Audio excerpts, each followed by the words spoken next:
ప్రభుత్వాన్ని ప్రశ్నిస్తే అరెస్టు చేస్తామని చెప్పాలనుకుంటున్నారని వైఎస్ఆర్సీపీ నేత ఎర్రగొండపాలెం ఎమ్మెల్యే తాటిపర్తి చంద్రశేఖర్ సూటిగా ప్రశ్నించారు. వైఎస్ఆర్సీపీ అధికార ప్రతినిధి కారుమూరి వెంకటరెడ్డి అక్రమ అరెస్టును ఆయన తీవ్రంగా ఖండించారు. ఈ మేరకు తాడేపల్లిలోని పార్టీ కేంద్ర కార్యాలయంలో మీడియాతో మాట్లాడారు. ఎవరు ప్రభుత్వాన్ని ప్రశ్నించినా మేము కేసులు పెడతాం, మిమ్మల్ని జైళ్లలో పెడతామని చెప్పటానికే, భయపెట్టడానికే ఈ యొక్క కేసు. లేకపోతే హత్య అని స్ట్రోలింగ్ వేసినటువంటి ఛానల్స్ మీద పెట్టొద్దా కేసులు? తెలుగుదేశం అధికార ప్రతినిధుల మీద కేసులు కట్టొద్దా? సిబిఐ చేతిలో ఎంక్వైరీలో ఉన్నటువంటి వివేకానందరెడ్డి గారి హత్య కేసుని ఈ రోజుకి వైఎస్ఆర్సీపీ నాయకుల మీదకి మీరు నెడుతున్నారే, మరి మిమ్మల్ని అందరినీ జైళ్లలో పెట్టొద్దా?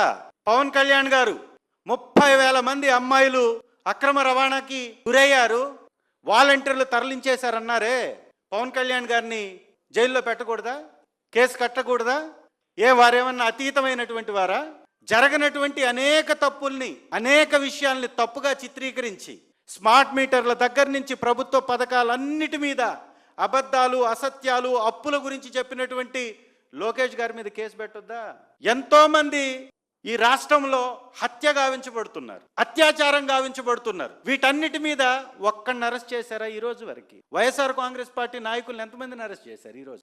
విచ్చలవిడిగా జైళ్లను నింపేస్తున్నటువంటి పరిస్థితులు. జైళ్లు ఉన్నది కేవలం ప్రతిపక్ష పార్టీ నాయకుల్ని పెట్టడానికే అన్నట్టుగా కూటమి ప్రభుత్వం వ్యవహరిస్తున్నటువంటి తీరు.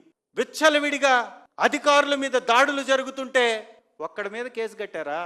విశాఖ ఉక్కు ఉద్యోగస్తుల్ని ఎన్ని అబద్ధాలు పెట్టి మభ్య పెట్టారు చంద్రబాబు నాయుడు గారు. మరి ఇలా అబద్ధాలు చెప్పినటువంటి చంద్రబాబు గారి మీద కూడా కేసు కట్టాలిగా. ఇవాళ బస్సు ప్రమాదం మీద ప్రశ్నిస్తే కేసు, గోమాంసం టన్నులు పట్టుకుంటే అది డైవర్ట్ చేయాలి, పదుల సంఖ్యలో టెంపుల్స్ దగ్గర మరణాలు సంభవిస్తే దాన్ని డైవర్ట్ చేయాలి, తిరుమలలో మాంసాహారాలు భుజిస్తూ దొరికిపోతే దాన్ని డైవర్ట్ చేయాలి, రాష్ట్రంలో పెట్టుబడులు రాక జిందాల్ లాంటి కంపెనీలు పారిపోతే దాన్ని డైవర్ట్ చేయాలి, ఈ రాష్ట్రంలో రైతులు పండించినటువంటి పంటకి గిట్టుబాటు లేకపోతే దాన్ని డైవర్ట్ చేయాలి, ఈ రాష్ట్రంలో ఏ రకమైనటువంటి ఆర్థిక సంక్షోభం వచ్చి ప్రభుత్వం అప్పు చేసినా దాన్ని ప్రతిపక్షం మాట్లాడకూడదు, దాన్ని డైవర్ట్ చేయాలి. ఇన్ని డైవర్టిక్స్ పాలిటిక్స్ చేస్తున్నటువంటి